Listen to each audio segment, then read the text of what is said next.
Praise the Lord. प्रभु के नाम की स्तुति हो। आज सुबह एक और बार ग्रेस सेंट्रल के आराधना सभा में जुड़ने वाले सबको हम यहाँ पर स्वागत करते हैं।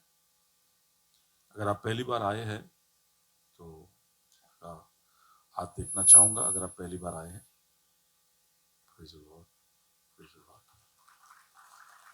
आपका स्वागत है यहाँ पर। शशांक आपकी मम्मी है, स्वागत है आंटी आपका। आज वैसे बहुत मम्मी पापा लोग हैं यहाँ पर, मैं देख रहा था। शशांक की मम्मी है और सोफी के पापा मम्मी है, मेरे पापा मम्मी है और शेरिल के पापा मम्मी, पास्टर उनिटन और आंटी आपका भी स्वागत है यहाँ पर।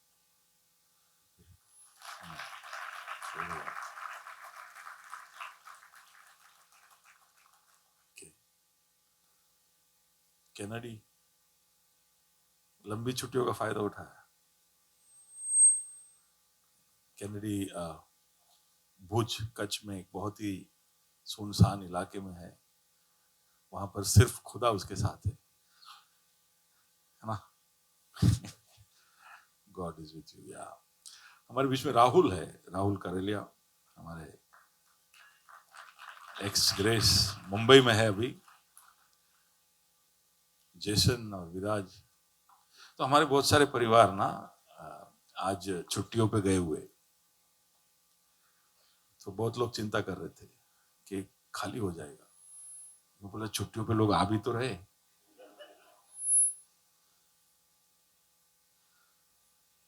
सबका यहाँ पर स्वागत है। आशा है कि आप आराधना का लाभ उठा रहे थे।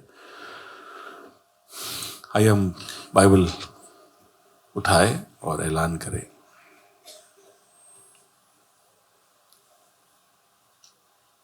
Praise the Lord. कहिए, मेरा बाइबल है, प्रभु का प्रेरित वचन है, ये जीवित है, प्रबल है, चोखे धार से काटता है, ये गहराई तक छेदता है, मेरी भावनाओं को परखता है, मेरे विचारों को जांचता है।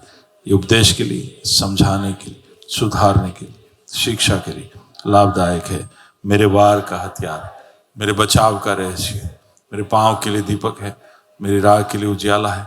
इसने बताया मैं क्या था, याद कराता है कि मैं क्या हूँ, ये बताता है कि मैं क्या बनूंगा। मैं इसकी ताजगी के लिए तत्पर हूँ, इसके छुटकारे के लिए बेताब हूँ, मैं इसे सुनने के लिए तैयार हूँ। हमारा खुदाबंद हमेशा हमेशा हमेशा हमेशा महिमा पाए, फजल और इत्मीनान हम पाए। आमीन आमीन। ओके, तो एक बहुत लंबी श्रृंखला को ख़त्म कर कर हम आगे बढ़ रहे हैं। आशा है कि आप किंगडम माइंडसेट आराम से जब समय मिले तब रिवाइज करेंगे, क्योंकि बहुत सारी गहरी बातें मैं समझता हूँ कि उस पूरे श्रृंखला के अंदर से आपके सामने हम रख पाए। कैसे प्रभु के राज्य का नागरिक होना चाहिए, कैसे उसका सोच होना चाहिए, उसके विषय में हम देख रहे थे कि कैसा मनोभाव होना चाहिए उसका, क्योंकि हम फर्क पड़वाना चाहते हैं। हम प्रभु के लोग हैं, प्रभु द्वारा चुने गए हैं, प्रभु ने हमको बुलाया है, अलग किया है, तो प्रभु का एक उद्देश्य होगा। अगर कोई भी बड़ी कंपनी किसी को भी लेता है, अपने उस कंपनी का भाग बनाता है, तो उसका उसमें कोई उद्देश्य होता है।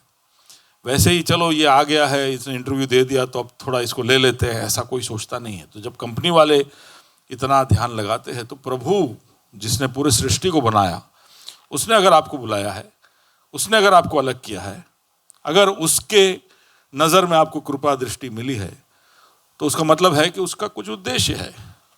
आपको ये झूठ विश्वास करने की ज़रूरत नहीं है, सोचने की ज़रूरत नहीं है कि मेरे से क्या हो सकता है, मैं क्या काम में आ सकता हूँ। अगर ऐसा कोई सोच आपके ऊपर हावी है तो उसको आप डांटिए, उसको आप नकारिए और उसके ऊपर आप सोचिए कि प्रभु की मुझ में एक योजना है। और वो योजना तभी पूरी होगी जब हमारे देखने का नज़रिए में बदलाव आएगा। किस तरह से हम जिंदगी को देखते हैं, किस तरह से हम खुदा को देखते हैं, किस तरह से हम दूसरे लोगों को देखते हैं, किस तरह से हम जिंदगी के अंजाम को देखते हैं, ये नजरिया जब तक नहीं बदलेगा तब तक हम प्रभु ने हमारे लिए जो रखा है उसका पूरा पूरा लाभ नहीं उठा पाएंगे। तो कैसे नजरिए को हम बदले, कैसे जिंदगी की अहम चीजों की ओर हम गौर करें, ये हम पिछले हफ्तों से देख रहे थे। आज मैं केवल समझ लो एक ब्रेक जैसा ही है, लेकिन राज्य के साथ जुड़ी हुई एक बात बोलकर आगे बढ़ना चाहूंगा। मत्ती रचित सुसमाचार उसके 22वें अध्याय में एक दृष्टांत है, उसमें से कुछ बातें आपके सामने आज रखना चाहूंगा। मत्ती 22 को धीरे धीरे पढ़ते आगे बढ़ेंगे, और we can just read it once, या okay please check.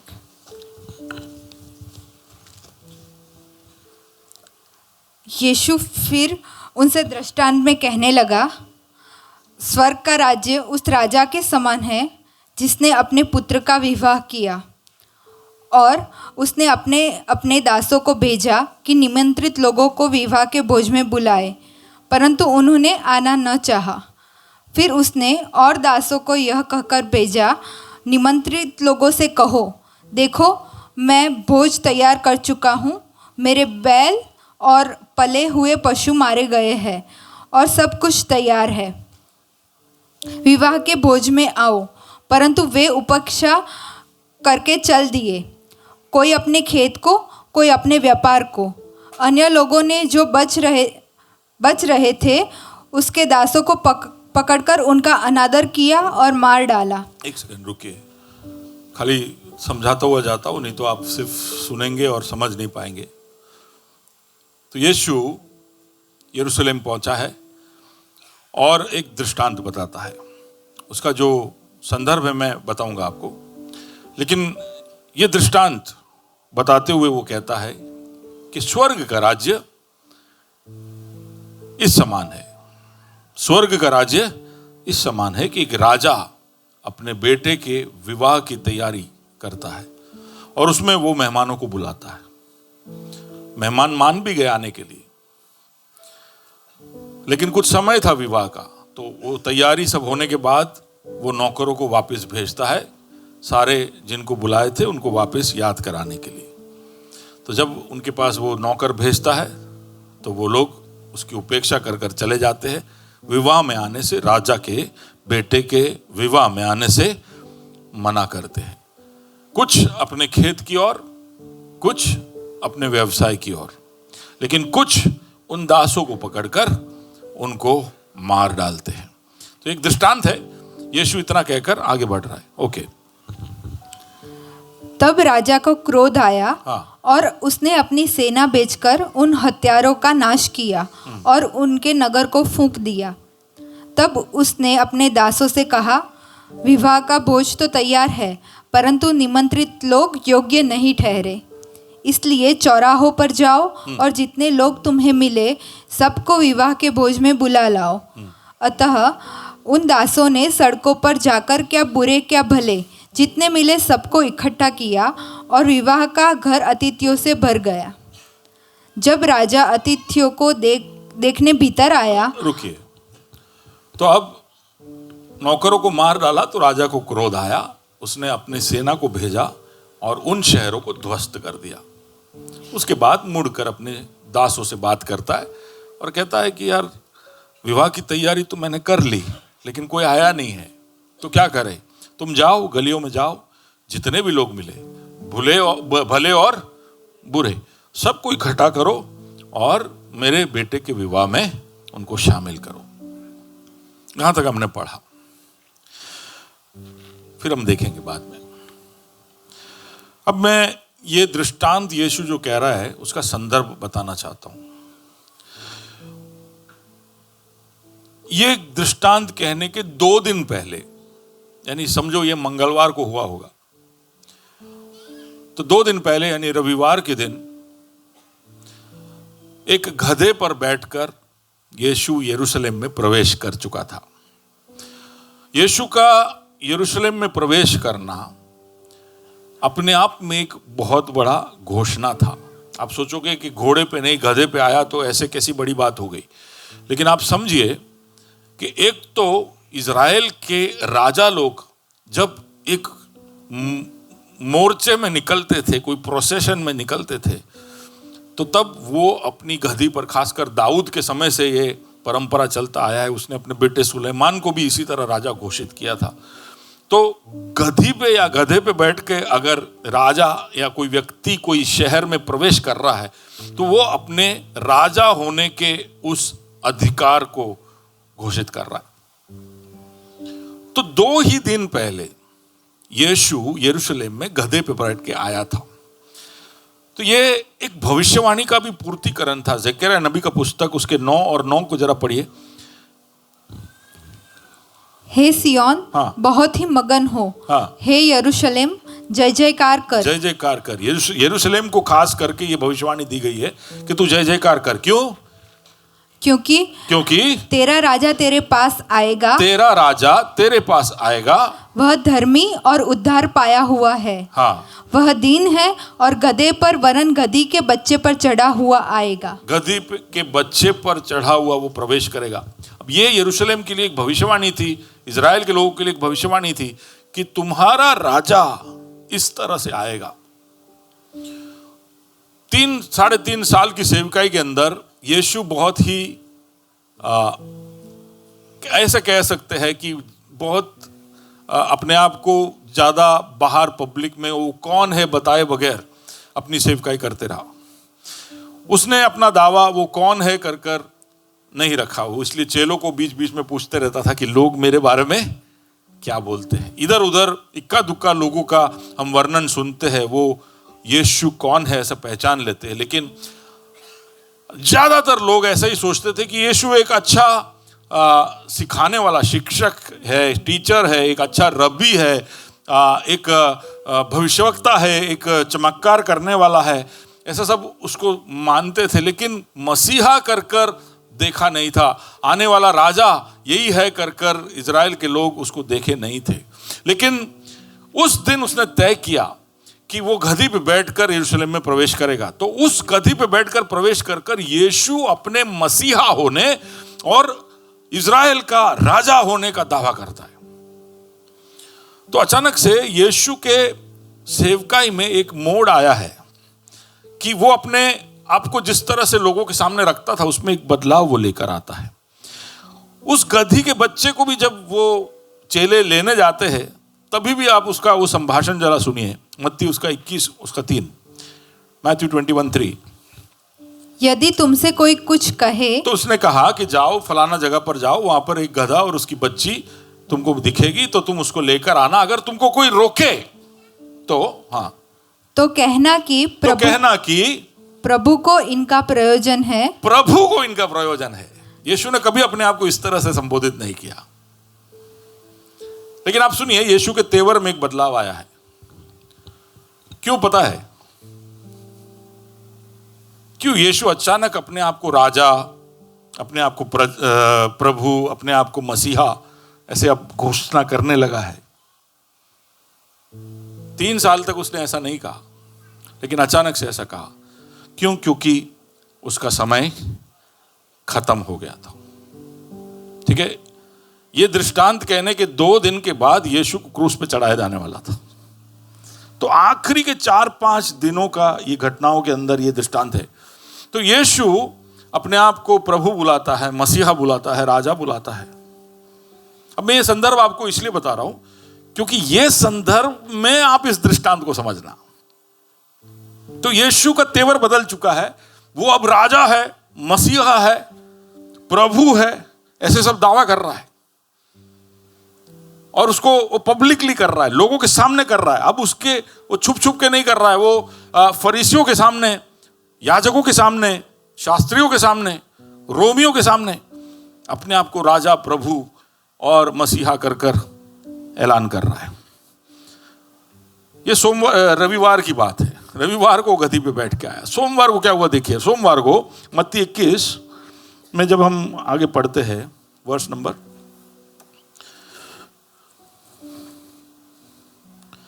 I think it is my house. Where is it? Okay, 13। मत्ती 21 का 13।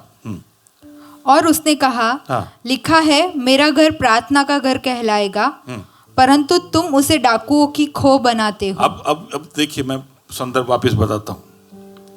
रविवार को गधी पे बैठ के आया, सोमवार को ये आलय में जाता है। आलय में जाता है तो वहाँ पर सब टेबल वेबल रख के वहाँ पर फर्स्ट क्लास मेला चल रहा है। वहाँ पे व्यवसाय चल रहा है। कुछ भेड़ बकरियां बेच रहे, कुछ कबूतर बेच रहे, कुछ सिक्के बेच रहे, कुछ सिक्के बदल के दे रहे, फॉरेन एक्सचेंज चल रहा है। यानी पूरा एयरपोर्ट में आप जाओ ना तो ऐसा सीन है। आप कोई भी एयरपोर्ट में अभी जाओगे तो आपको बहुत समय लगेगा समझने के लिए कि अब यह एयरपोर्ट है, क्योंकि वहां पे शॉपिंग मॉल ज्यादा है। खास करके सिक्योरिटी के बाद तो आपको ऐसा लगता है कि सारे एयरप्लेन वाले बिल्डिंग छोड़ के चले गए हैं। कुछ एयरपोर्टों में जाओ तो सिक्योरिटी के बाद कम से कम आधा किलोमीटर चलने के बाद गेट शुरू होते हैं। तब तक जबरदस्ती ऐसे मोड़ के इतना ही होगा, लेकिन आपको ऐसे ऐसे ऐसे ऐसे चलाएंगे। और हर जगह पे दुकान है। व्यवसाय में इंटरेस्ट है उनको कि भाई आप कुछ खरीदे बगैर एयरपोर्ट से जाने नहीं चाहिए। ठीक है, ठीक उसी तरह आलय भी ऐसा हो चुका था। यरूशलेम का आलय भी ऐसा हो चुका था। वहां पर लोग आराधना करने आते थे, सारे पर्व मनाने आते थे, लेकिन वहां पर धंधा और व्यवसाय सबने फैलाकर रखा है। जहां मिला वहां पर चारपाई लगा दी और धंधा शुरू। यह घटना यूहन्ना 2 और उसके 16 में भी देखते हैं, पर वो अलग घटना है। यीशु के सेवकाई के शुरुआत में भी वो आलय में जाता है। वहां पर वो चिल्लाता और कहता है कि तुमने मेरे पिता के घर को धंधा व्यवसाय में बदल दिया है। ठीक है, वहां पर ऐसा बोलता है, मेरे पिता के भवन को तुमने व्यवसाय के एक केंद्र में बदल दिया है। लेकिन यहां पर 21 और उसके 13 में पढ़िए, लिखा है, हाँ, मेरा घर प्रार्थना का घर मेरा घर। आपका ध्यान मैं उधर लेके जाना चाहता था। पुराना वचन अभी भी वहीं पे है। वो वहां पर बोल सकता था कि मेरे पिता का भवन, लेकिन अब वो दावा कर रहा है कि ये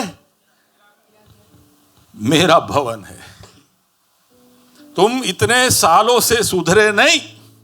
3 साल पहले आकर मैं यहां पर उथल पुथल करके गया था, सोचा था कि तुम सुधर जाओगे, तुम अपने आप को बदल दोगे, लेकिन 3.5 साल की सेवकाई के बाद अब वापस वहां पर आता है और इस बार देखता है कि वैसे के वैसे ही सब टेबल लगा के। हर संडे के प्रचार के बाद मुझे ऐसा लगता है कि बदल जाएंगे। बाजू वाले को कहो कि मैं तो बदला, तेरी क्या हालत है।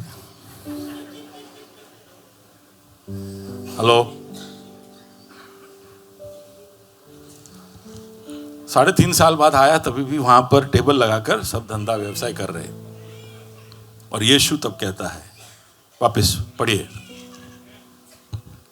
मेरा घर प्रार्थना का घर कहलाएगा। मेरा घर प्रार्थना का घर कहलाएगा। एक्चुअली वो आइज़िया नबी के पुस्तक 56 और उसका 7 वहां पर कहता है। ठीक है, उठा नहीं रहा हूं, जस्ट रीड दैट, मैथ्यू 21:13। मेरा घर प्रार्थना का घर कहलाएगा, प्रार्थना का घर कहलाएगा, परंतु तुम उसे डाकुओं की खो बनाते हो। डाकुओं का गुफा बना दिए हो।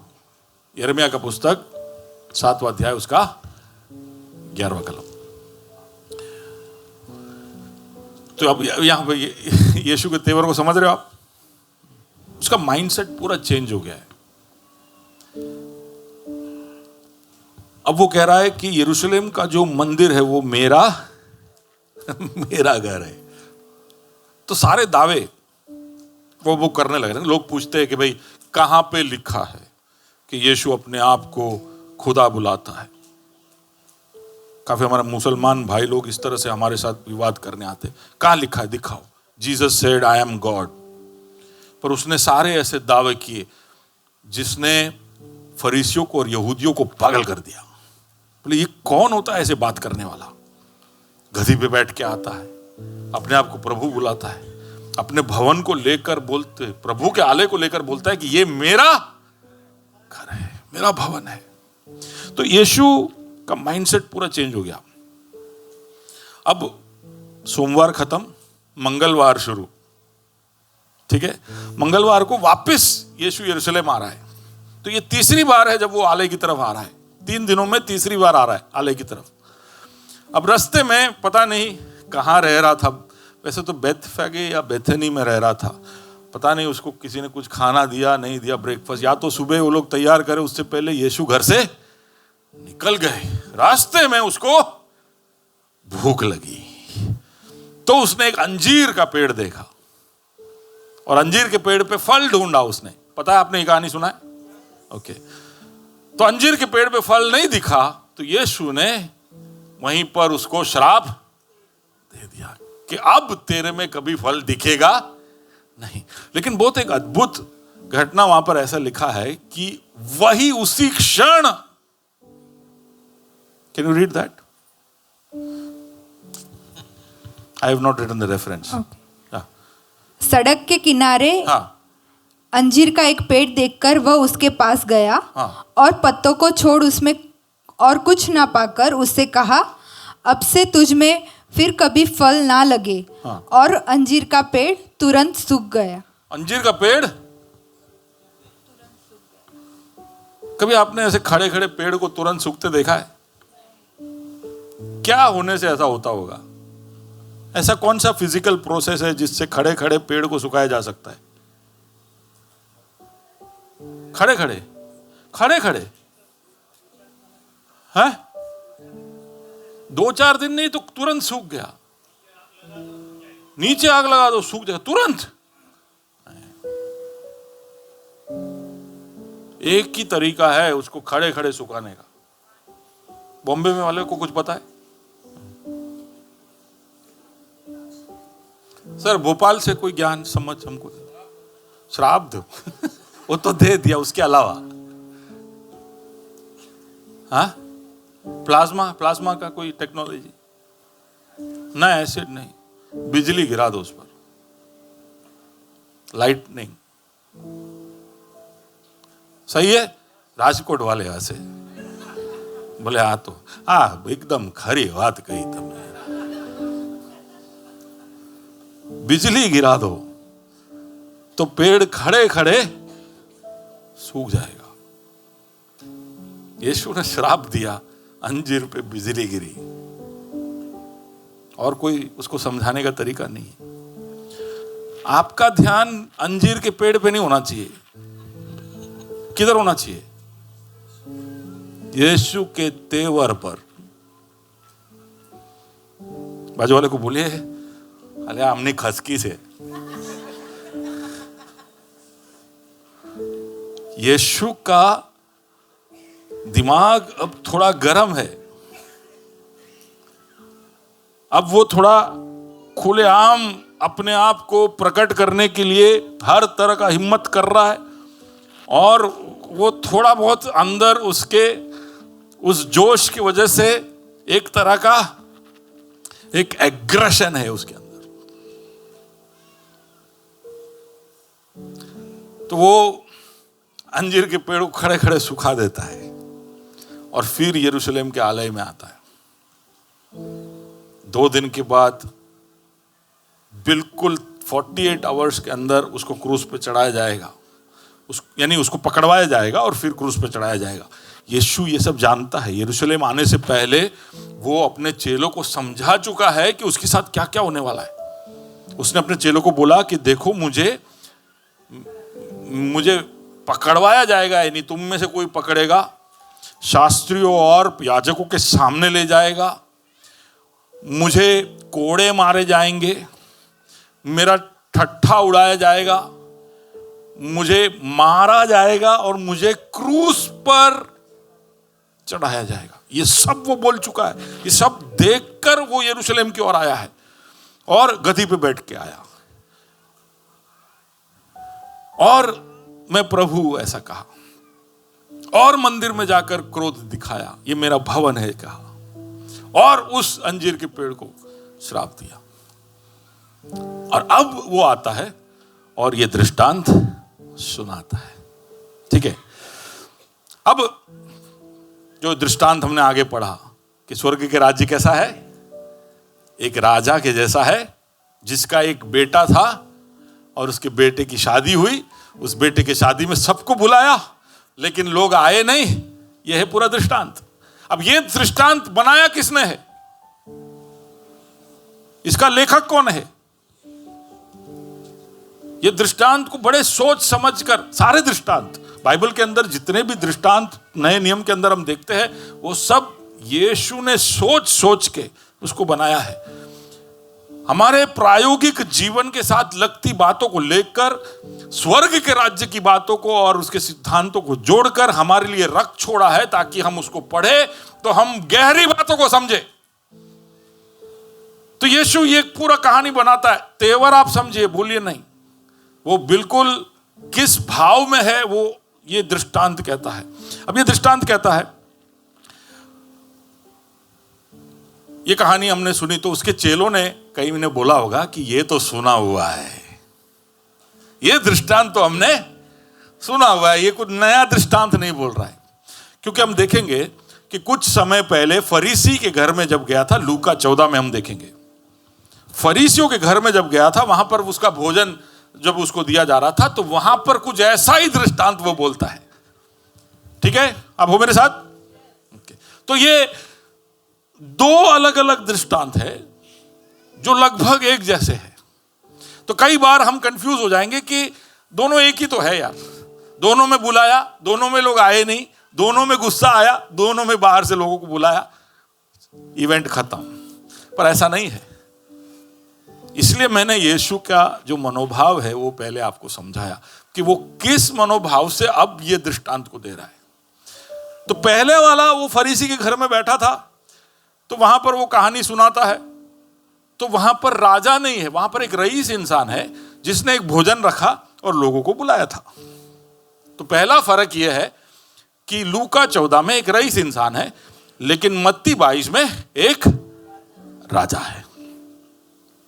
दूसरा फर्क यह है कि लूका 14 में एक आम भोजन है, शायद बर्थडे होगा, शायद हाउस डेडिकेशन होगा, कुछ होगा, लेकिन मत्ती 22 के अंदर एक विवाह का समारोह है और उसमें भोजन है। ठीक है, तो कौन सा भोजन ज्यादा इंपॉर्टेंट है? पक्का? पक्का? क्योंकि विवाह के भोजन में तैयारी भी ज्यादा होती है, खर्च भी ज्यादा होता है और भोजन भी अच्छा बनने का चांस, हाँ कि ना? ओके, और ज्यादा इंपॉर्टेंट है क्योंकि ये तो खाली एक रईस इंसान है, ये तो राजा है, राजा है जिसने ये भोजन के लिए बुलाया है। लेकिन तीसरा एक फर्क जो आपको गौर करना चाहिए वो ये है कि जब रईस इंसान के उस भोजन में लोग आते नहीं है तो वहां पर यीशु दृष्टांत के अंदर लोगों की बहानेबाजी की ओर सबका ध्यान खींचता है कि लोग क्यों नहीं आए थे, क्यों नहीं आए थे, उसकी ओर उसका पूरा ध्यान खींचता है। उसके लिए काफी सारा बताता है, समझाता है। एक ने बोला कि मैंने जमीन खरीदा तो अब मुझे जमीन देखने जाना है। दूसरे ने कहा कि मैंने बैल खरीदा तो मुझे बैल को प्रयोग में लाना है। तीसरे ने ज्यादा कुछ बोला नहीं, केवल इतना ही बोला, मैंने शादी किया है। ये सब समझाकर यीशु बोलता है कि ये लोग नहीं आए तो रईस इंसान बाहर जाकर लंगड़ों को, लूलों को, बहरों को, जो भी नालायक थे उन सबको वहां पे खत्म कर दिया। लेकिन मत्ती 22 के अंदर जो दृष्टांत है उसमें फर्क यह है कि वहां पर बहाने के बारे में बताता तो है कि कुछ ने कहा धंधे पे जाना है, कुछ ने कहा खेत पे जाना है, बहानेबाजी के बारे में बताया, लेकिन उससे ज्यादा पूरा की पूरा दृष्टांत का ध्यान राजा के ऊपर है। ठीक है, बाजू वाले को कहे किसके ऊपर है? राजा के ऊपर है। इस दृष्टांत के अंदर बड़े गर्म तेवर में यीशु मसीह एक आखिरी प्रयास समझो इजराइल में करता है, सारे लोगों के सामने करता है, बताने के लिए कि कितना गंभीर है ये निर्णय जो उनके सामने अब आने वाला है। वो बताने के लिए दृष्टांत लाकर कहता है कि देखो एक राजा है जिसके बारे में मैं आपको बताना चाहता हूं। ठीक है, सो द फर्स्ट लूका 14 का जो दृष्टांत है वो बहाने वाले को एक्सपोज करता है, लेकिन मत्ती 22 राजा को प्रकाशित करता है।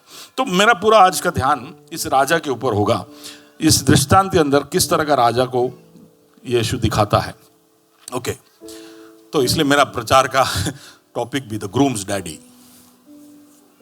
आप किंगडम माइंडसेट देख देख के थक गए ना, बाजू वाले को बोले अच्छा टाइटल है, दूल्हा का डैडी। ठीक है, द ग्रूम्स डैडी। ग्रूम कौन है? देखो, यीशु अब क्रूस पर मरने जा रहा है। क्यों मरने जा रहा है? क्यों मरने जा रहा है? हम सबके पापों के लिए लहू बहाकर हमें खरीदने जा रहा है, एक मोल चुकाने जा रहा है, और वो मोल चुकाकर हमें अपनी दुल्हन बनाने जा रहा है। ठीक है, उस प्रयास के बीच में ये सब क्या हो रहा है, क्यों हो रहा है, उसकी ओर हमारा ध्यान जाए, भूले ना। इसके लिए वो इस दृष्टांत के द्वारा सबको बता रहा है कि ये सब के पीछे जो राजा है, जो ईश्वर है, उसको जरा समझो। ठीक है, तो आपको मैं 8 बातें बताऊंगा जल्दी से। 8 बातें जो इस दृष्टांत के अंदर से पिता परमेश्वर के बारे में यीशु बताता है। और ये सारी बातें शायद आपको पता होगी, लेकिन आप समझिए कि यीशु के पास जब समय कम है, यीशु को जब मारने के लिए पकड़वाया जाने वाला है, उससे पहले बड़े अर्जेंसी के साथ, बड़े सोच समझकर वो पिता के बारे में सबको बताता है। मतलब मैं चाहता हूं कि तुम समझो कि मेरा पिता, जो तुम्हारा पिता है, वो कैसा है। अब हो मेरे साथ? ओके, तो हम 8 बातें देखने जा रहे हैं। बाजू वाले को कहो 8 बातें हैं, एक भी चूकना नहीं। कुछ लोग बाजू वाले कुछ नहीं बोल रहे, बोले तू बैठा रहे वहां, मुड़ो उसकी तरफ, मुड़ो उसकी तरफ, उसकी आंखों में देखो। बोले मैं खुश हूं कि तुम यहां पर हो। लवली बहन देखो ना, अरे देखो ना।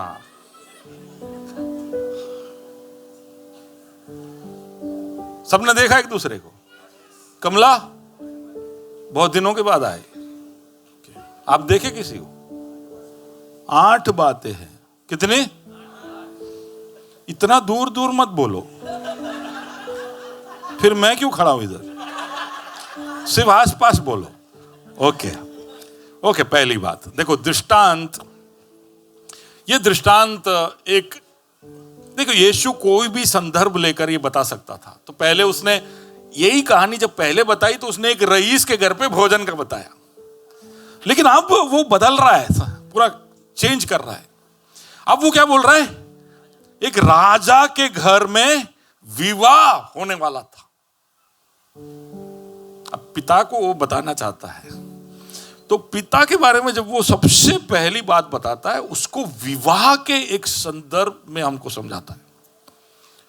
और वो इसलिए कि पिता को, परमेश्वर को अगर हमको समझना है तो प्रेम या प्यार के अंदर ही हम उसको पूरी तरह से समझ सकेंगे। सबसे पहला दर्शन जो यीशु चाहता है कि हम पिता के बारे में लाए हमारे दिमाग में, या समझ जो हमारे मनों में और जहनों में उपज हो, वो ये है कि वो एक प्रेमी पिता है।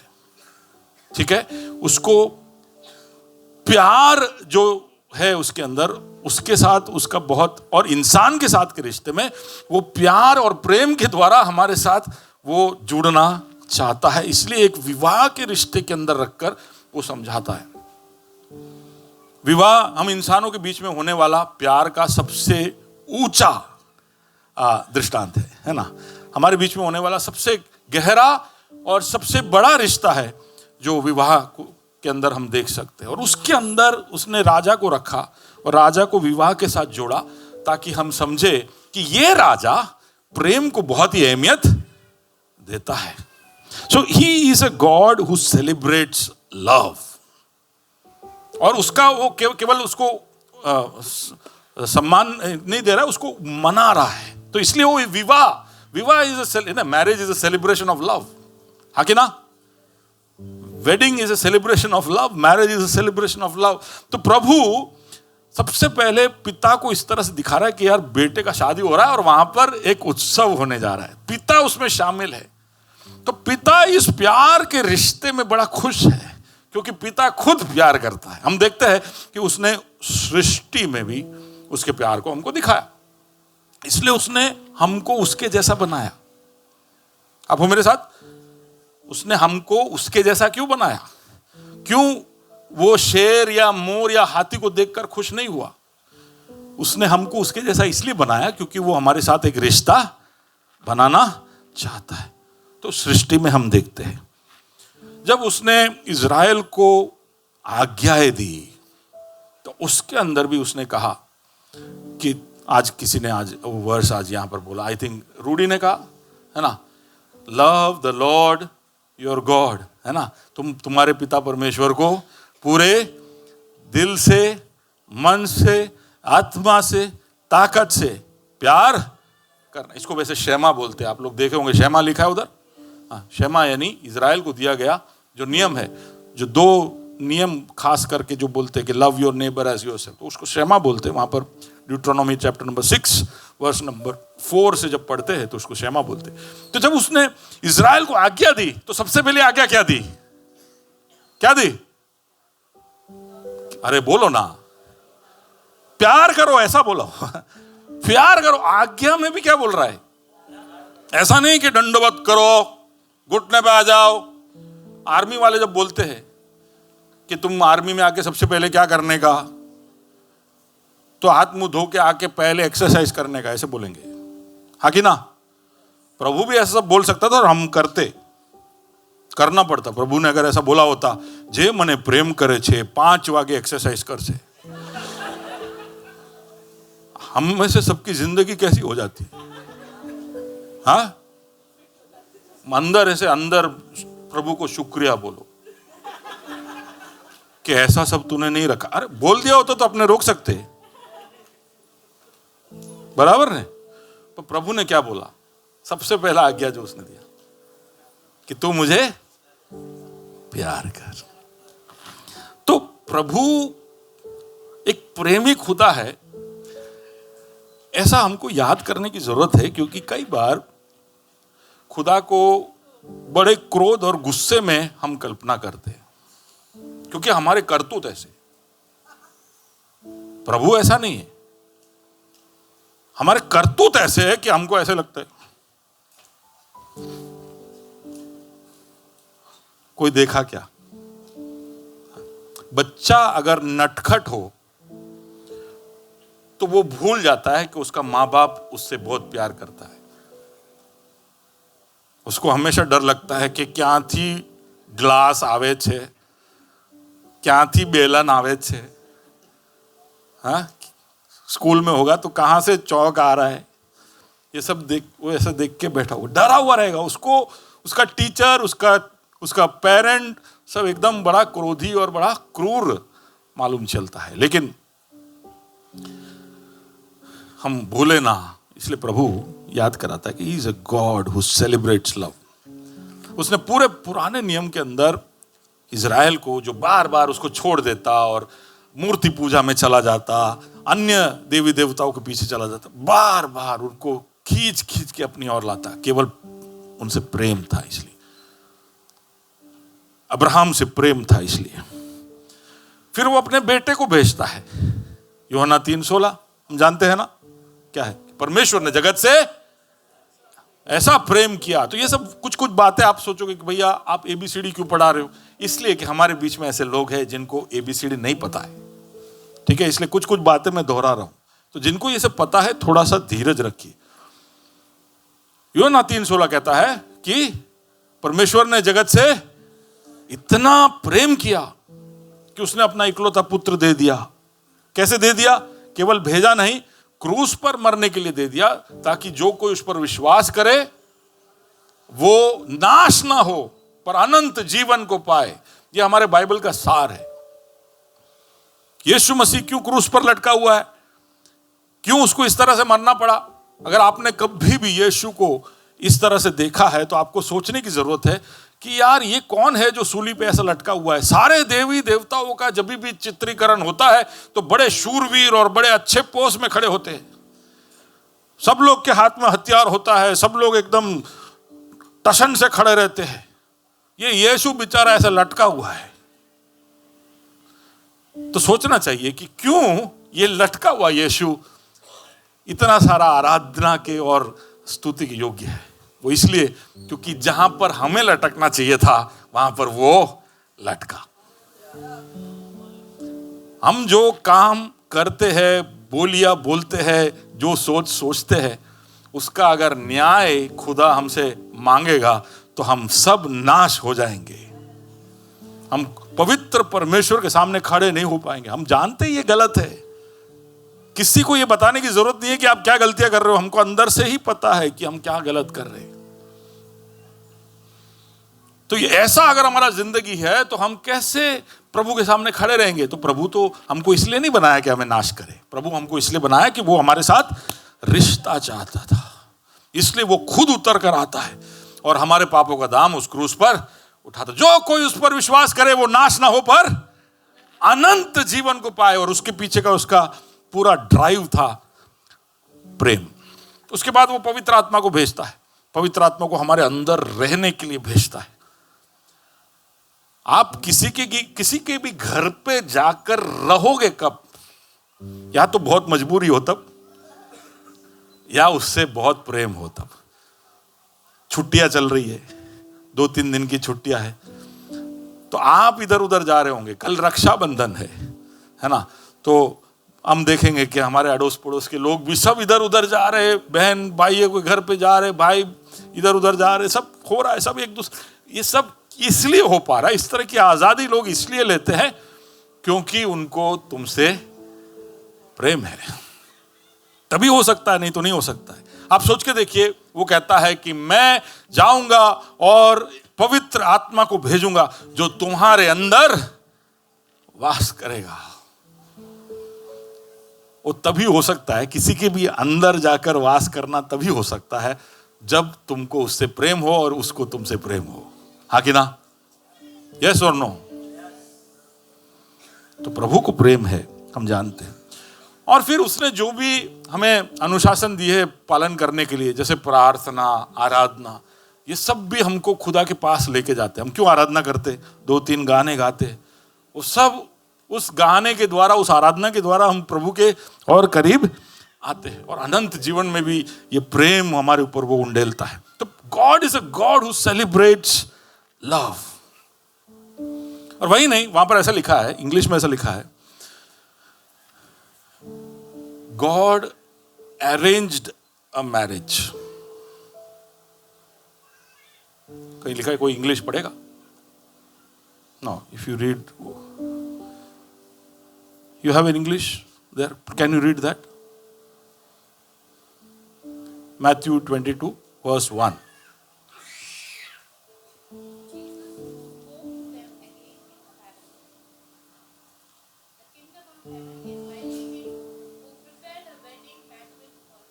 Oh, wedding banquet. Okay. Is there any other translation?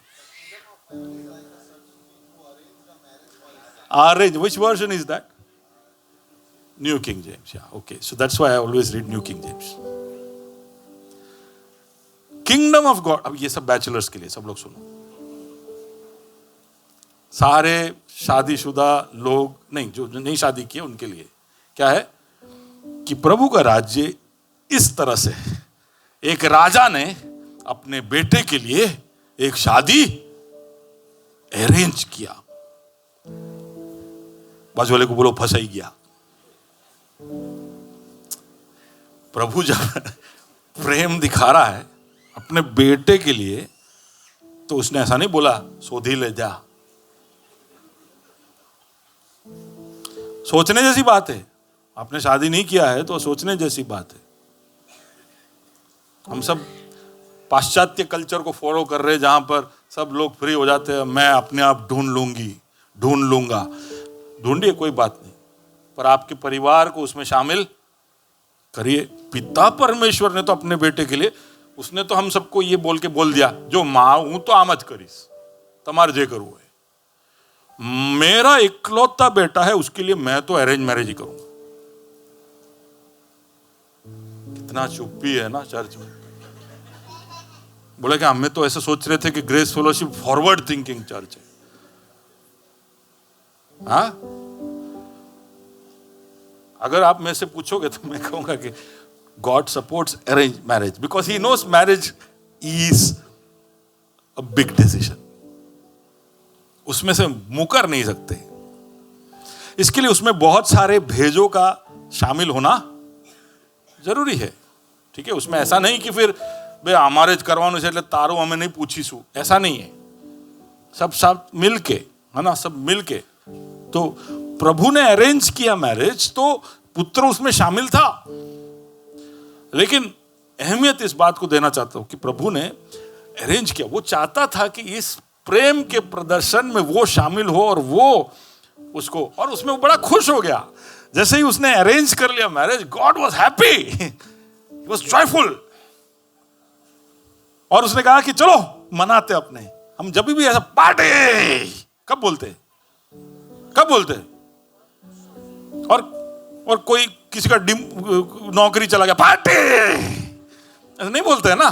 तो उसका मतलब है कि ये सैडिस्ट है, जो किसी का नुकसान हो, कुछ हो और पार्टी पार्टी करे, उसको हम ब्लैकलिस्ट कर देते। बोले कि ये अभी अपने आसपास नहीं चाहिए। लेकिन शादी जैसे रिश्ते को जब पार्टी में बदल देता है तो हम जानते हैं कि ओ गॉड सेलिब्रेट्स लव। खाली प्यार करने वाला नहीं, प्यार का उत्सव मनाने वाला खुदा है। Are you with me? Okay. और फिर उस दृष्टांत के अंदर हम पुत्र के प्रेम को भी हम देख सकते हैं। इसलिए वहां पर लिखा है कि God was happy with what he had done.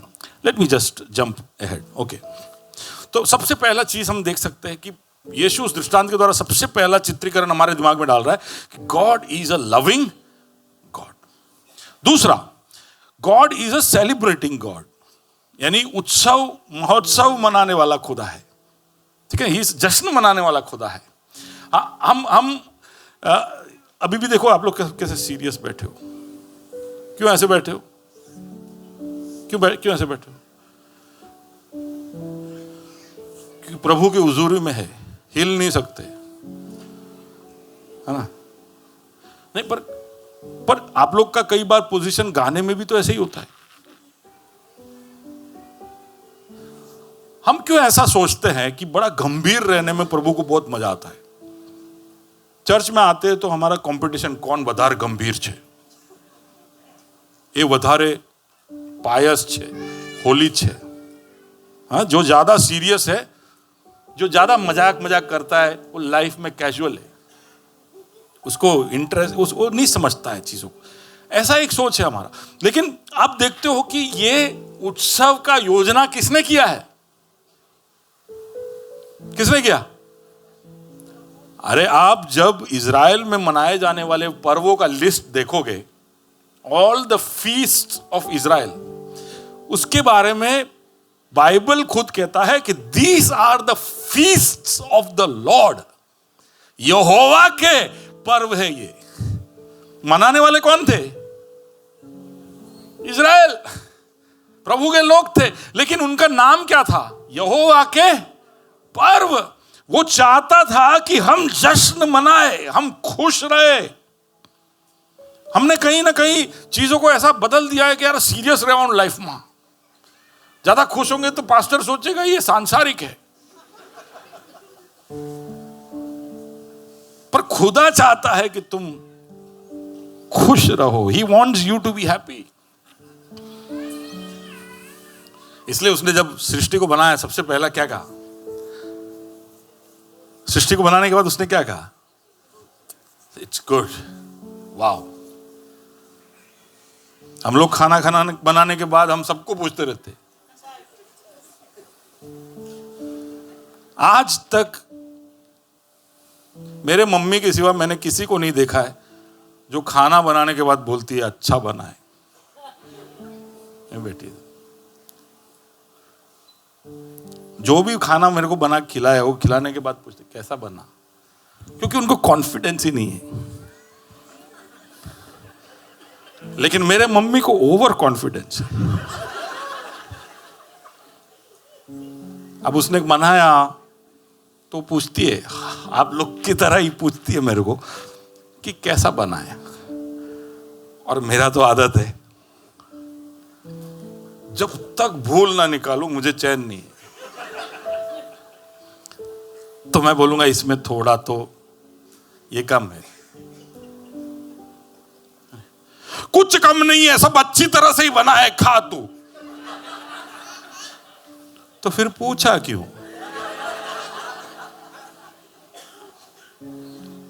तो उसको पूरा कॉन्फिडेंस है कि अच्छा सीखो सीखो। प्रभु ने जब सृष्टि को बनाया तो उसने कहा इट इज गुड।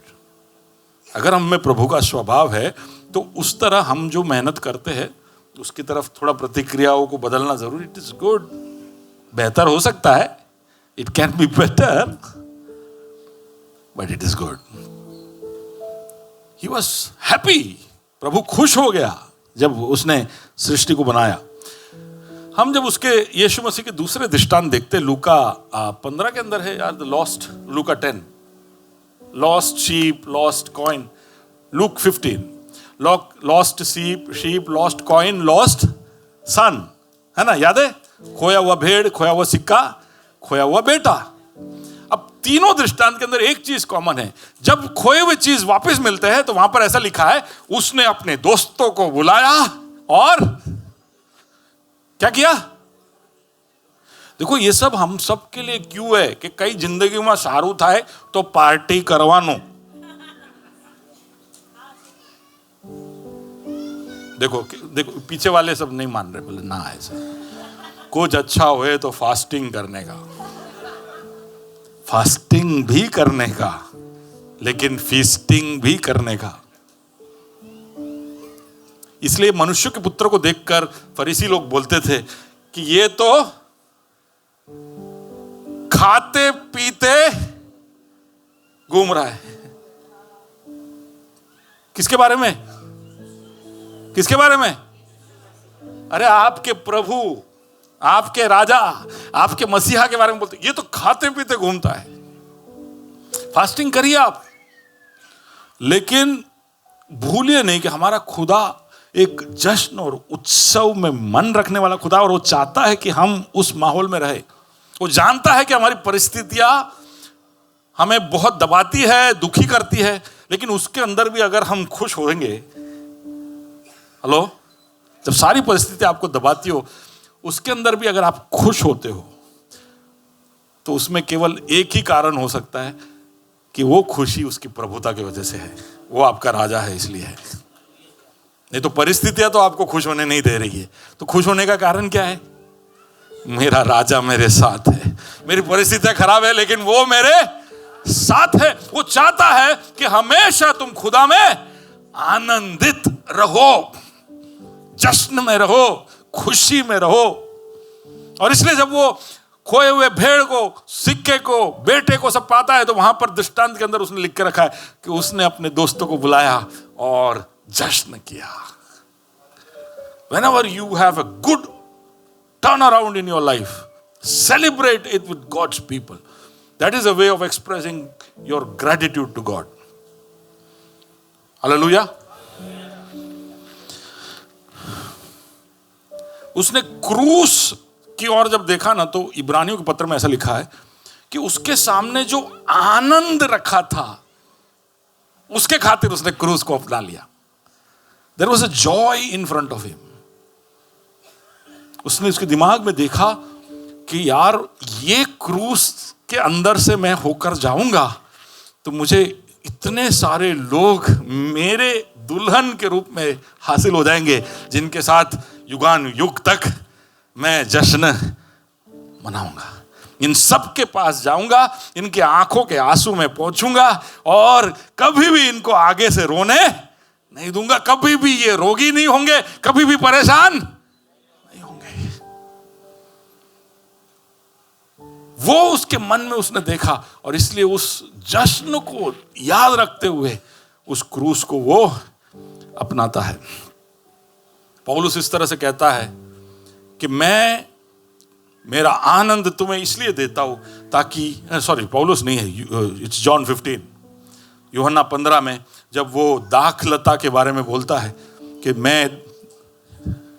मैं दाख लता हूं तुम, तब उसके अंदर वो बोलता है कि मैं मेरा आनंद तुम्हें देता हूं ताकि तुम्हारा आनंद पूरा हो जाए।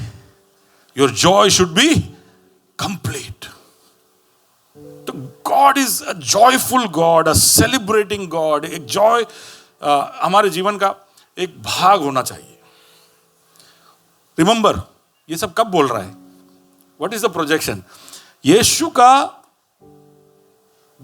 माइंडसेट कैसा है अभी कि टाइम खत्म हो रहा है, अब मेरे को इनको सबसे इंपॉर्टेंट बातें बतानी है, मेरे को प्रभु को इनके सामने रखना है। ये देखिए, जो यहूदी थे, शास्त्री थे, याजक थे, उन्होंने सब प्रभु को एकदम भयानक रूप देकर पर्दे के पीछे छुपा के रख दिया था।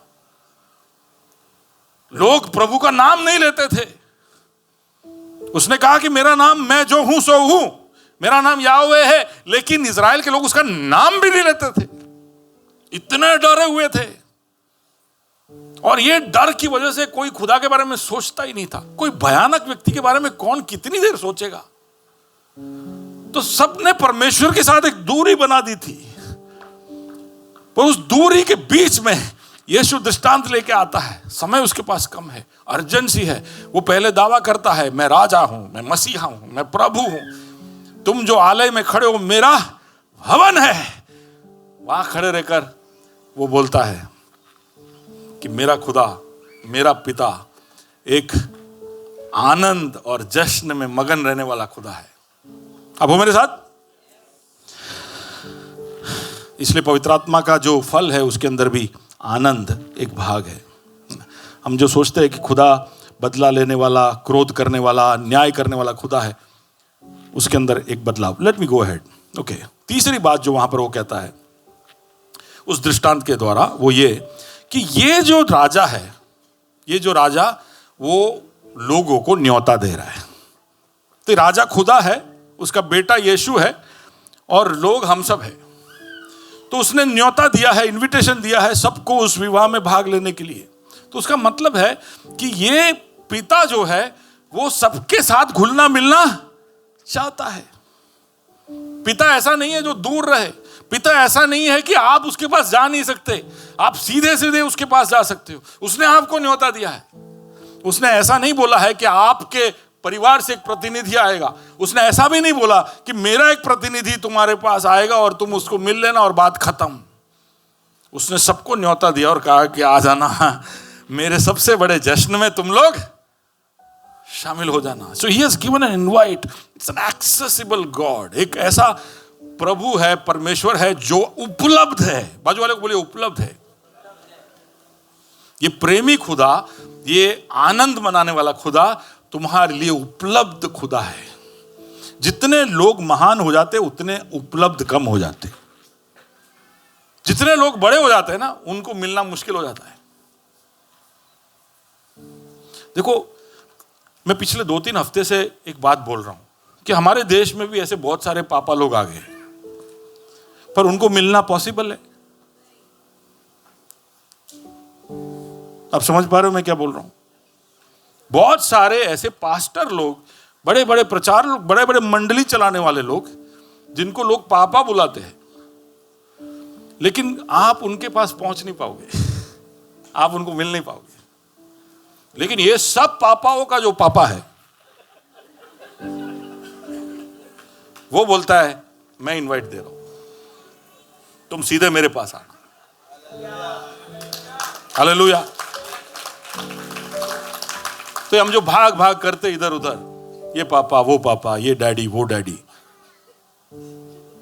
प्रभु का तेवर समझिए। जाते जाते वो बोल रहा है एक ही पापा है, उसकी ओर गौर करो। He is accessible. तुम जब चाहो उस अनुग्रह के सिंहासन के पास दया और अनुग्रह प्राप्त करने के लिए दौड़ते हुए जा सकते हो। हालेलुया। और ये खुदा आपको ढूंढते हुए आया, आप उसको ढूंढते हुए नहीं गए थे। हेलो? तो जो आपको ढूंढते हुए आया है, अब वो आपको कभी मिलेगा नहीं क्या? आप समझ पा रहे हो मैं क्या करूं? अगर आप किसी को ढूंढते ढूंढते गए और वो आपको मिल गए, तो हो सकता है कि वापस वो आपको ना मिले। हाँ, लेकिन जो आपको ढूंढते ढूंढते आया है, वो तो कभी भी आपको मिल सकता है। तो आप भूले ना कि परमेश्वर आपको ढूंढते हुए आया था। आप उसको ढूंढते नहीं गए थे, वो आपको ढूंढते आया, इसलिए आप आज यहां पर बैठे हो, इसलिए आज यहां पर ये बातें आप सुन रहे हो। तो उसका मतलब है कि वो हमेशा एक बोली के दूरी पर है।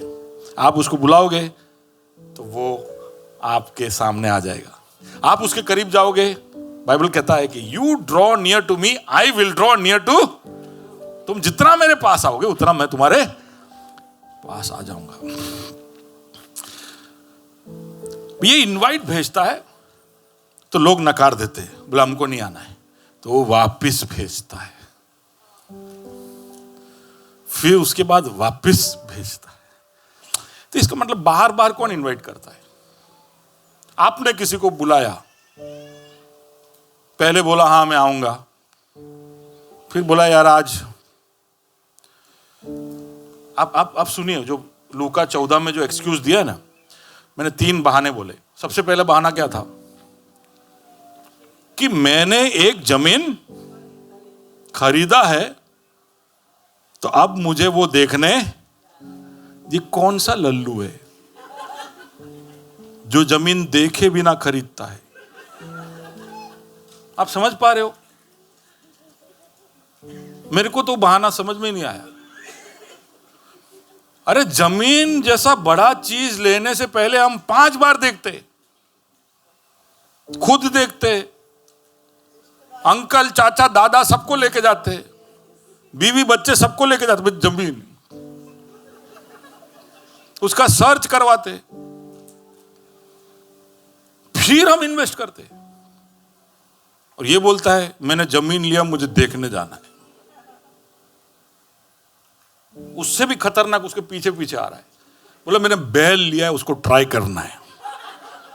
अलिया तो तू क्या सोच के बैल लिया? शोकेस में रखना था। बैल को लेने से पहले उसको ट्राई किया जाता है।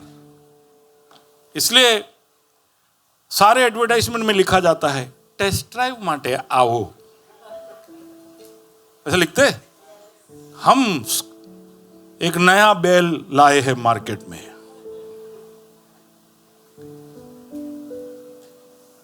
XUV 700, Innova Crysta high cross, ये सब बैलों का नाम है। अब आप उसको लेने जाओगे तो ट्रायल करोगे कि नहीं? हाँ? लेकिन ये राजा को या रईसजादे को समझा रहा है कि मैंने ट्रायल नहीं लिया, मैं तो बैल में इन्वेस्ट कर लिया, अब मैं जा रहा हूं। तीसरा बोल रहा है मैंने शादी किया है। तो क्या उखाड़ा? इतने सालों से सब शादी कर रहे, तू भी कर ले। और उल्टा शादी किया तो अच्छा है, उसको भी लेके आ। बाजू वाले को कहो तुम्हारा बहाना आवा छे। लीला में आंटी सुन रहे हो ना? ऐसे बहानाबाजी कर रहे हो क्या? चर्च में ना आने के लिए क्या क्या नौटंकियां करते हैं हम।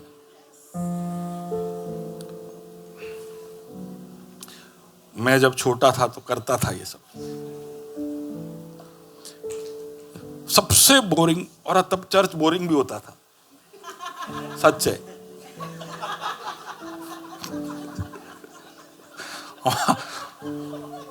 हमारे हम जब जो चर्च में आए, वहां जाके वहां पे हम लोग सब पूरा दिन ड्राइंग करते रहते थे। अब्राहम क्या किया तूने? तू सुनता था, जोके खाता था, मस्ती करते थे, है? सिर झुका के सोता था। इसलिए अब्राहम ग्रेस में कभी सर नहीं झुकाता है। पुराना आदत आ जाए तो। कलीसिया में ना जाने के लिए मैं बहुत बहाने ढूंढता था। सुबह पेट दुख रहा है, सर दुख रहा है, आज होमवर्क बहुत है, ट्यूशन बहुत है। हमारा 10th स्टैंडर्ड में जब मैथ्स का ट्यूशन आया तो मैंने रिक्वेस्ट किया ट्यूशन टीचर को कि सुबह 9 बजे वाला स्लॉट देना मेरे को, रविवार को। तो मेरे पापा माने नहीं। मेरे पापा का थियरी तो बहुत क्लियर है कि जो तू रविवार को पढ़ेगा वो एग्जाम में नहीं आएगा।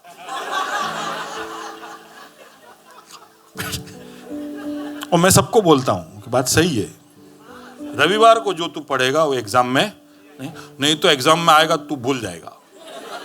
तू प्रभु को छोड़ के क्या काम किया। तो पिताजी गए बाद में पीछे, नंबूदरी सर बोले, नंबूदरी इसको 9 बजे वाले क्लास कोई दूसरे क्लास में डालो ना, इसको मेरे को चर्च में ले जाना है। मैं पीछे था, नहीं है क्लास ऐसे बोलो, अपने चर्च वर्ष में जवान हो नहीं, ऐसा सब किया है मैंने। तो भी फिर पापा का मान रख के सर ने 8 से 9 का ट्यूशन रखा। तो फिर मैं साइकिल पे जाता था। इतना धीरे साइकिल में कभी नहीं चला। 9 बजे ट्यूशन छूटने के बाद धीरे घर मेरा पहुंचता ही नहीं था। ये सब आपको नहीं मालूम, आप लोग तब दूसरा तीसरा गाना गा रहे थे।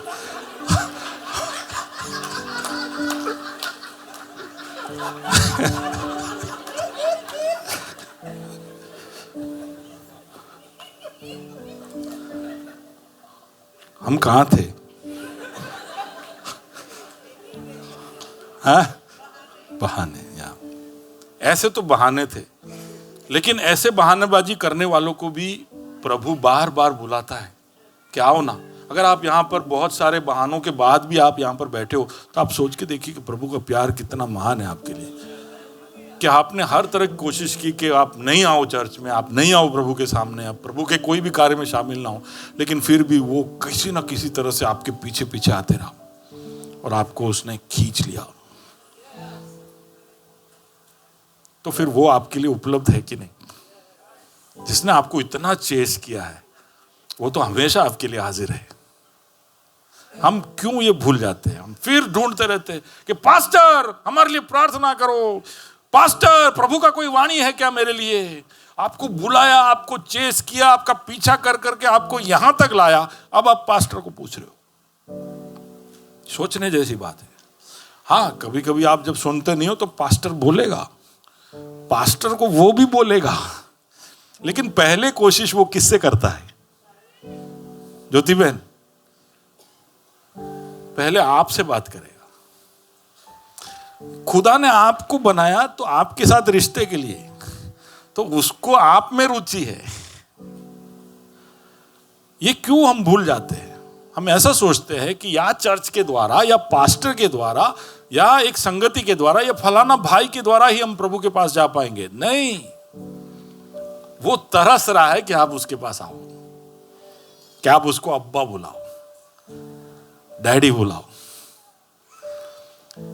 देखो, जाते जाते 2 दिन में मरने वाला है, उसके बीच में मैं ऐसा समझता हूं कि उस दृष्टांत के अंदर प्रभु ये बातें हमारे सामने ला रहा है। बोले कि मैं बार बार तुम्हें बुलाता हूं, बार बार बुलाता हूं, केवल इसलिए कि मैं तुमसे प्यार करता हूं, केवल इसलिए कि मैं चाहता हूं कि तुम मेरे पास आओ और मेरे पास रहो। उसका नाम ही है इमैनुएल, है ना? God who is with us, प्रभु जो हमारे साथ है। उसका ये न्योता है कि अब तुम मेरे साथ आओ, मैं तो तुम्हारे साथ हूं। कई शादियों में ऐसा होता है, बीवी पति के साथ है लेकिन पति बीवी के साथ नहीं। समझ रहे हो क्या हो रहा है उसमें?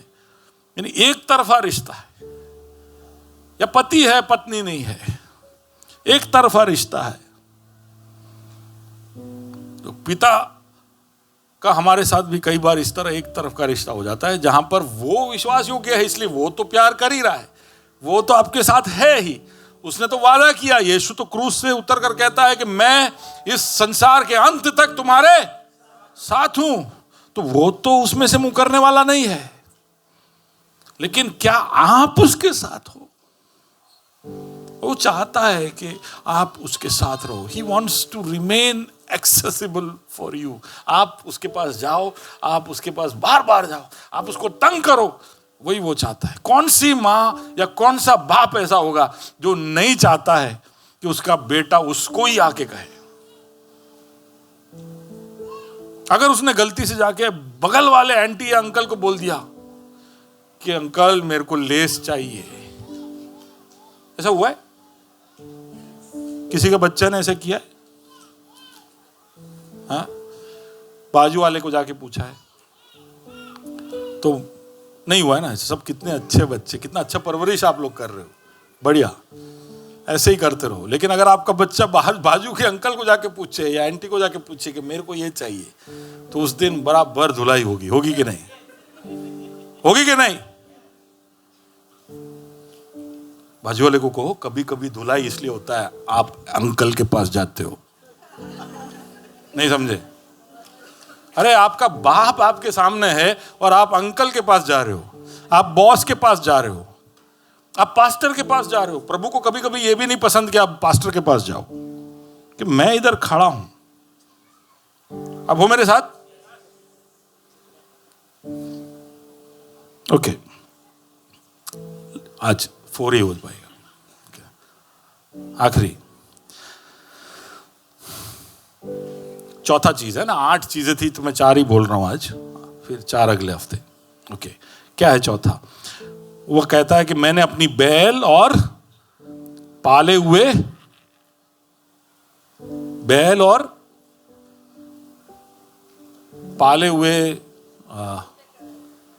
फैटन कैटल नहीं, पाले हुए पशुओं को, या कैटल को क्या हिंदी?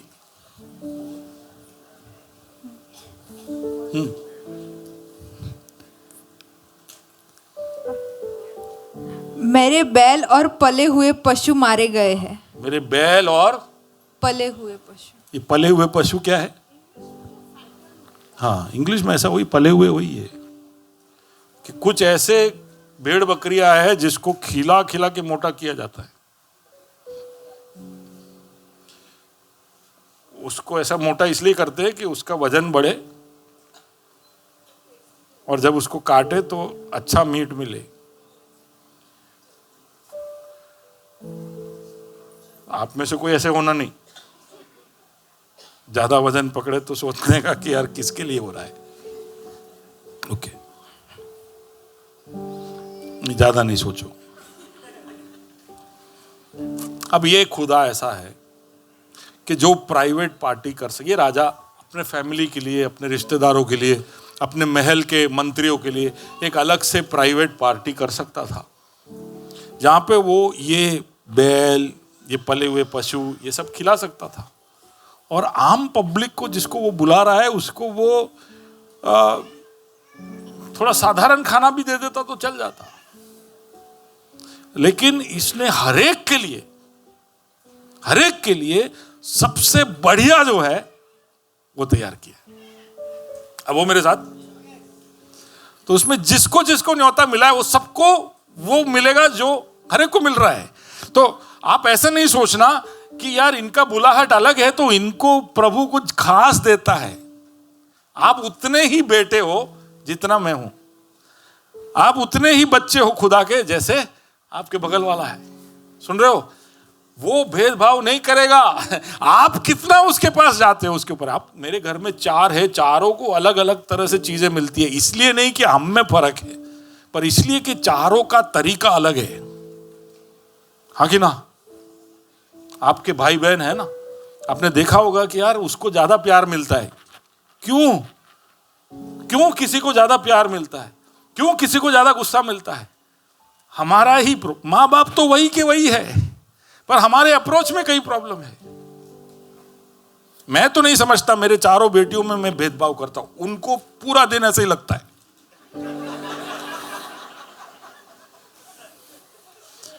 और वो लोग तो आके भी बोलते हैं मेरे को कि मैं हूं ना फेवरेट. मेरे को बोलना पड़ता है ऐसा कुछ नहीं है भाई, थोड़ा चेहरा तुम सबका अलग अलग है, बाकी तुम एक जैसे हो मेरे लिए. तो खुदा ऐसा ही है. उसको आपके लिए थोड़ा कम फेवर और किसी और के लिए ज्यादा, क्यों ऐसा सोचते हो? उसने सबके लिए एक जैसा ही बछड़ा, एक जैसा ही बैल, एक जैसा ही पशु तैयार किया है। वो चाहता है कि सबको वही भाग मिले जो उसने सबके लिए तैयार किया है। तो first, he is very generous, वो बहुत ही उदार है ना, वो दिलदार है, वो बहुतायत देने वाला है, तो बहुतायत में सब शामिल है।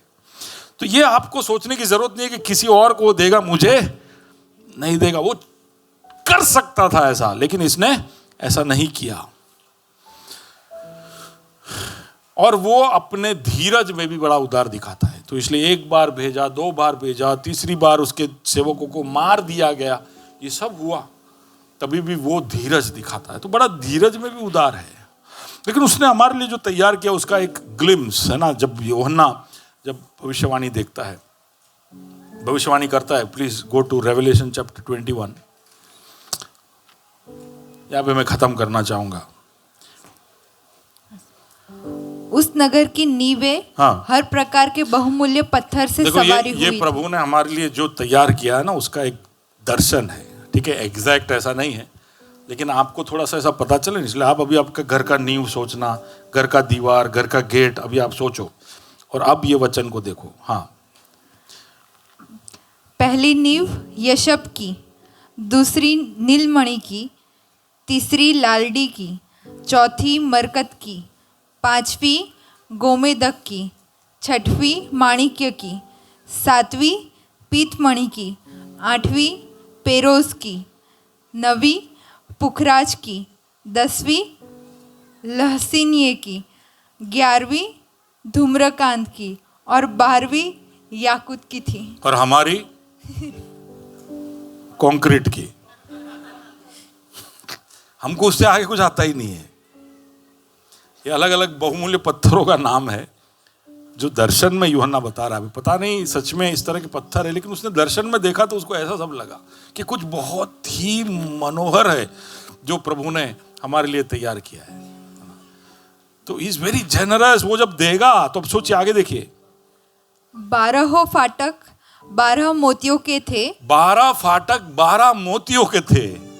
हाँ, एक एक फाटक एक एक मोती का बना था। हाँ, हम तो मोती का हार पहनते, छोटे छोटे टुकड़े पहनते, ये तो पूरा फाटक मोतियों से बना हुआ है। हाँ, फिर नगर की सड़क स्वच्छ कांच के समान शुद्ध सोने की थी।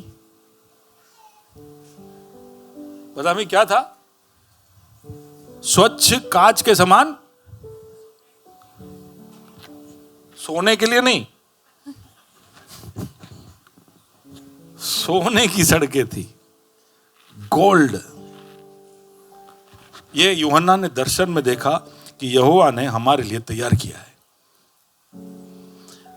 वहां पर एक दावत वो तैयार कर रहा है और उसके लिए हम सबको बुलाया है, और वो चाहता है कि हम उस दावत में भाग लें। और वहां पर उसने हमारे लिए जो तैयार किया उसका एक दर्शन है। ये सोने का सड़क, मोतियों का फाटक और बहुत बहुमूल्य पत्थरों का नींव उस शहर का।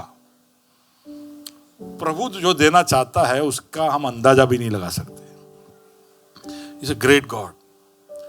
क्रूस पर जाने से पहले यीशु कोशिश कर रहा है, और 4 बाकी ये बातें, यीशु कोशिश कर रहा है कि हम उस पिता के दिल का और उसका जो स्वभाव है, उसका जो चरित्र है, उसका एक दर्शन हम ले, कि वो एक प्रेमी खुदा है, वो आनंद के उत्सव मनाने वाला खुदा है, वो एक उपलब्ध खुदा है, और वो एक उदार खुदा है। पता नहीं आपका खुदा के बारे में क्या सोच है। हो सकता है कि आप जो जानते हैं वही बातें आपने आज सुनी होगी, लेकिन मैं चाहता हूं कि आप परमेश्वर के और करीब आने की कोशिश करें। आइए आंखें बंद करें। क्योंकि प्रभु तू इतना उपलब्ध खुदा है, जस्ट से देयर, तू इतना उपलब्ध खुदा है, तो मैं क्यों नहीं तेरे पास दौड़कर आ सकता? क्यों मैं तेरी ओर से मैं अपने मुंह फेरता हूं? कहां मैं तेरे से दूर चला जाता हूं खुदा? तू हमेशा मेरे साथ है। और साथ इसलिए भी है कि मेरा जीवन आनंद की भरपूरी को पाए। मैं ऐसे रोता दुखी ये जिंदगी को काट साट के आगे बढ़ूं, ऐसा नहीं खुदावंद। मैं तू चाहता है कि मैं तेरे उस प्रभुता की वजह से मेरे जीवन में आनंद के जश्न में रहूं। तू मुझसे प्रेम करता है, इसलिए धन्यवाद। तेरा प्यार अनोखा है, इसलिए धन्यवाद। मेरे कमजोरी, मेरी घटिया, मेरे अंदर की सारे भूलों के ऊपर तेरा प्यार है, इसलिए धन्यवाद खुदा। तो एक उदार खुदा है, इसलिए धन्यवाद। तेरी ओर से हमें वो सब मिलेगी जो हम जिंदगी भर मेहनत कर पड़ेगी, हम सब मिलकर भी जो नहीं पा सकेंगे, वो तूने हमारे लिए तैयार किया है। कई बार हम इतने बड़े प्रबंध को छोड़कर हमारे छोटे छोटे हासिलियतों को, हमारे सफलताओं के पीछे हम भागते हैं। हम सोचते हैं कि थोड़ा सा सोना अगर हमारे पास हो, थोड़ा सा पैसा, थोड़ी सी मिल्कत हमारे पास हो तो हमारी जिंदगी बन जाएगी। और दूसरी तरफ तू अपने दिल को हमारे सामने खोल कर खड़ा है। तूने हमें मोल ले लिया। तू हमेशा हमें तेरे पास रखना चाहता है और जो हम सोच सकते उससे ज्यादा तू हमें देना चाहता है। प्रभु जी, एक बहुत कठिन क्षण में तूने ये दृष्टांत को हमारे सामने रखा और उसके अंदर प्रभु जी इन बातों को तूने इस तरह से रखा है कि हम उस दृष्टांत के द्वारा तेरे दिल को देख सके। To see your heart. O Jesus, प्रभु जी हम तेरे पास आए, इसके लिए हम सबकी तू मदद करना। तेरे उस भोजन में हम शामिल होना चाहते हैं। तेरे उस न्योते को हम स्वीकार करते खुदा। और जब स्वीकार किया है तो प्रभु जी जब जब न्योता हमें चीजों को याद दिलाए तब हम उसमें खड़े उतर कर आए। हम खड़े होकर प्रभु जी हमारी जो जिम्मेदारी है उसको हम निभा पाए। उसके लिए तू हमारी मदद कर।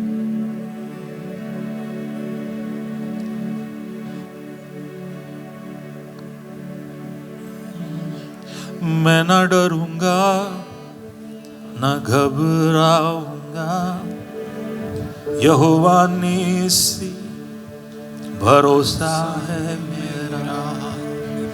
मैं ना डरूंगा ना घबराऊंगा, यहोवा निस्सी भरोसा है मेरा। यीशुआ यीशुआ, दिल की गहराई से उसको यीशुआ, उसके सुंदर और पवित्र और सामर्थी नाम को हम पुकारें। यीशुआ यीशुआ यीशुआ यीशुआ यीशुआ। हमारे मनों को शांत करके मैं चाहता हूं कि जहां भी आप बैठे हो वहां पर आपके दिल को आप प्रभु के लिए खोले। एक प्रेमी खुदा जो आपसे प्रेम करना चाहता है, उसके लिए उसकी तरफ की सही प्रतिक्रिया के लिए अपने दिल को खोले और कहे कि प्रभु मैं भी तुझे प्रेम करना चाहता हूं। और कई बार वो प्रेम मैं दिखा नहीं पाता हूं क्योंकि मैं चिंताओं में, मैं मेरे अपने स्वार्थ में खो जाता हूं। लेकिन तेरे प्रेम को मैं चखना और निरंतर महसूस करना चाहता हूं। और तू अगर हमारे साथ है तो प्रभु जी हम आनंद की भरपूरी सच में महसूस कर पाएंगे। हम क्यों भूल जाते हैं? तूने कहा कि आप बोझ से दबे हुए सब मेरे पास आओ और मेरे जोत को ले लो, मेरे जुए को ले लो, क्योंकि मेरा जुआ हल्का है। लेकिन फिर भी कई बार हम उस बात को समझते नहीं। हम तेरी ओर से आने वाली आनंद को हमारे जीवन में उस भरपूरी को महसूस कर पाए, इसके लिए तुम्हारी मदद कर। तू उपलब्ध खुदा है, हमेशा हमारे लिए करीब और हमेशा हाजिर रहने वाला खुदा। तू एक उदार खुदा है जो हमारी कामनाओं से, हमारे तमन्नाओं से, हमारी सोच से, हमारे मांग से बढ़कर हमें देता है। तूने हमारे लिए वो ठहरा कर रखा है, इसलिए धन्यवाद। ओ यस, हालेलुया। मैं ना डरूंगा ना घबराऊंगा, यहोवा राफा भरोसा है मेरा, मैं ना डरूंगा ना घबराऊंगा, यहोवा राफा भरोसा है मेरा, यीशुआ यीशुआ यीशुआ यीशुआ। रातों में डर जो सताए मुझे, या तीर जो दिन के वक्त चले, तबाही अंधेरों में फैले अगर, या कोई बीमारी लाए फिकर। Go to the next line. Next line. चाहे हजार मेरे हर तरफ, ओ लाखों भी चाहे फना हो अगर, गहरा अंधेरा हो चारों तरफ, या मौत का डर तड़पाए अगर, मैं ना डरूंगा ना घबराऊंगा, यहोवा निस्सी भरोसा है मेरा, मैं ना डरूंगा ना घबराऊंगा, यहोवा निस्सी भरोसा है मेरा, यीशुआ यीशुआ यीशुआ यीशुआ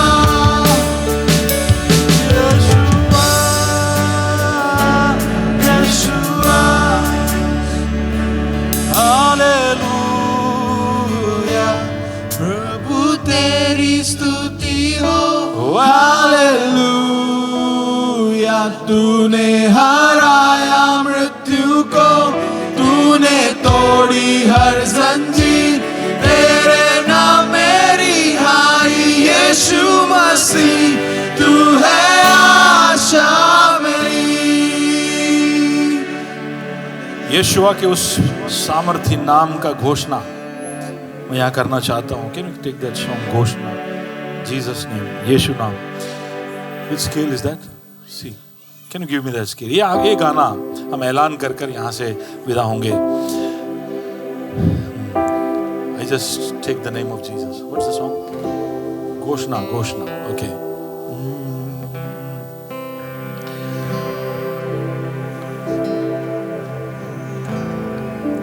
How does it start? How does it start? Okay. Yeah. Sorry. मैं चाहता हूँ कि ये गीत जब हम गाएं तो सच में उसकी बोलियों को, उसके सामर्थ्य को समझकर आपके परिस्थिति, आपके दिल, आपके हालातों के ऊपर इसकी घोषणा करें, है ना? यीशु नाम की घोषणा हम करने जा रहे हैं। ओ यीशु नाम की घोषणा करूं,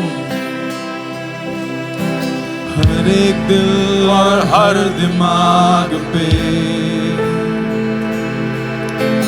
तेरी ही हुजूरी में सुकून है, वो नाम है यीशु।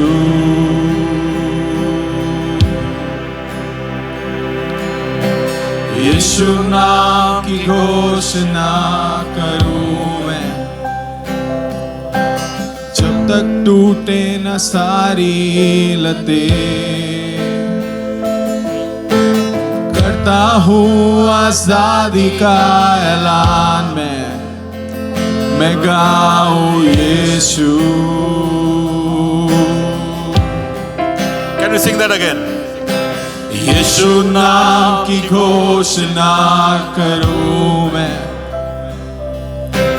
हर एक दिल और हर दिमाग पे तेरी ही हुजूरी में सुकून है, वो नाम है यीशु। करे घोषणा। यीशु नाम की घोषणा करूं मैं, जब तक टूटे ना सारी लतें। करता हूँ आजादी का ऐलान मैं, काम यीशु। तेरा नाम सामर्थी, तेरा नाम चंगाई, तेरा नाम है जीवन। टूटे हर बंधन, कर दे सब रोशन आपके समान। तेरा नाम सामर्थी, तेरा नाम चंगाई, तेरा नाम है जीवन। तूने हर बंधन, कर दे सब रोशन आपके समान।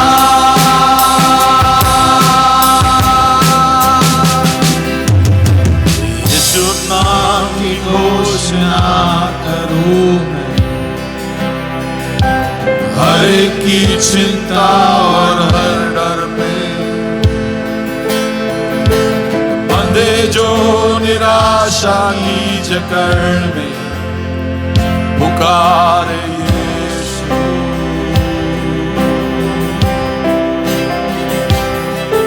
ओ यीशु नाम की घोषणा करूं मैं, हर एक की चिंता और हर डर पे। बंधे जो निराशा की जकड़ में, पुकारे यीशु।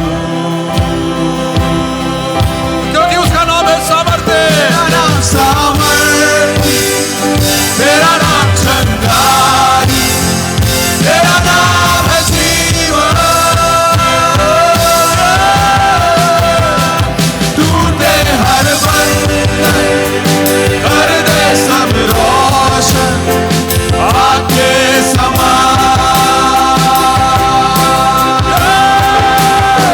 तेरा नाम सामर्थी, तेरा नाम चंगाई, तेरा नाम है जीवन।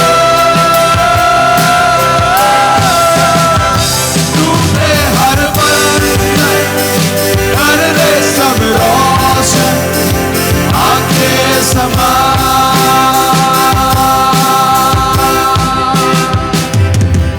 बोलो यीशु पर्वतों पर, यीशु गलियों में, यीशु अंधकार और मेरे हर विरोधी पे।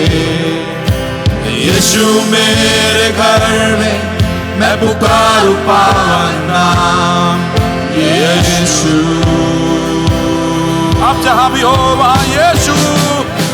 यीशु पर्वतों पर, यीशु गलियों में, यीशु अंधकार और मेरे हर विरोधी पे। यीशु मेरे घर में, मैं पुकारूं पावन नाम यीशु। तेरा नाम सामर्थी, तेरा नाम चंगाई, तेरा नाम है जीवन। टूटे हर बंधन, कर दे सब रोशन आपके समान।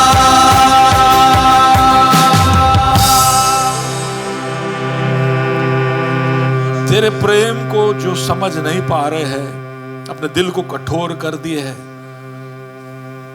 जो प्रभु जी अपने जीवन में आनंद को महसूस नहीं कर पा रहे हैं, जो हमेशा दुख की जकड़ और बंधन में है, जो प्रभु जी तुझसे दूर भागते रहते हैं और जो ऐसा सोचते हैं कि जब तक वो खुद कुछ हासिल ना करे वो अपने जीवन में कुछ पा नहीं पाएंगे, ऐसे सारे सोच के खिलाफ मैं यीशु के दास होने के नाते बोलता हूं।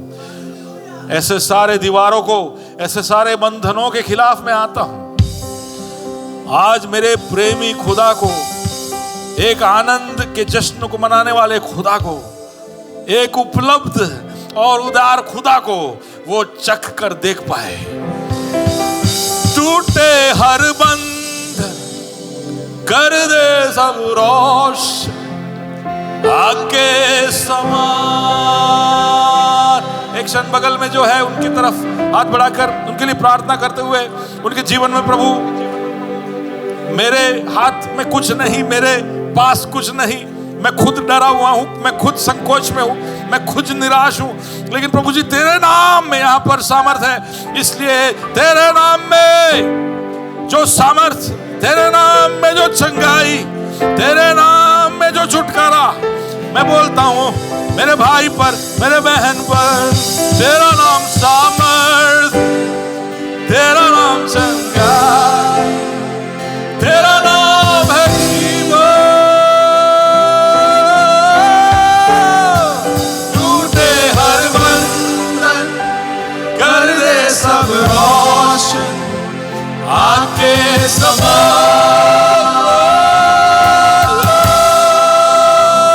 टूटे हर बंधन कर दे सब रोशन आके समान।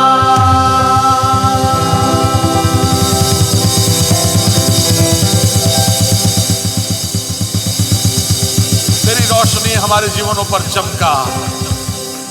पर्वतों की जैसी बड़ी बड़ी परिस्थितियां हमारे जीवन में क्यों ना हो, जो हमें भविष्य की ओर देखने के लिए रोक रही हो, जो हमारे लिए अड़चन बन के खड़ी हो, जो हमारे जीवन को और कठिन कर देती हो, उन पर्वतों के ऊपर यीशु, उन गलियों में जिसमें से होकर हमें शायद गुजरना पड़ता हो, उन गलियों में जो बड़े सांकड़े हैं प्रभु जी, जिसमें से होकर गुजरना कठिन है, जहां पर अंधेरा है, जहां पर घुटन होती है, उन गलियों में यीशु, हमारे सामने आने वाले हर विरोधी के ऊपर यीशु, हमारे घर में यीशु।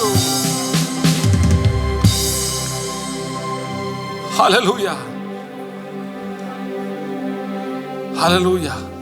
धन्यवाद प्रभु, जो छुटकारा और जो आनंद तू हमारे अंदर भर रहा है खुदा। हम कभी भी इस आनंद को खोए ना। हमेशा प्रभु जी तू हमारा कप्तान है, तू हमारा लीडर है, तू हमारा खुदा है, तू हमारा प्रभु है। इसलिए उसी टशन में हम रहेंगे खुदा। हम भूले ना, बड़े हियाव और हिम्मत के साथ एक जय के मोर्चे में हम आगे बढ़ते जाए। इसके लिए सबके भाव को तू बदल खुदा। डर को हटा, हर डर को हटा, हर संकोच को हटा। प्रार्थना सुना इसके लिए धन्यवाद। तेरी जय हो, तेरी जय हो।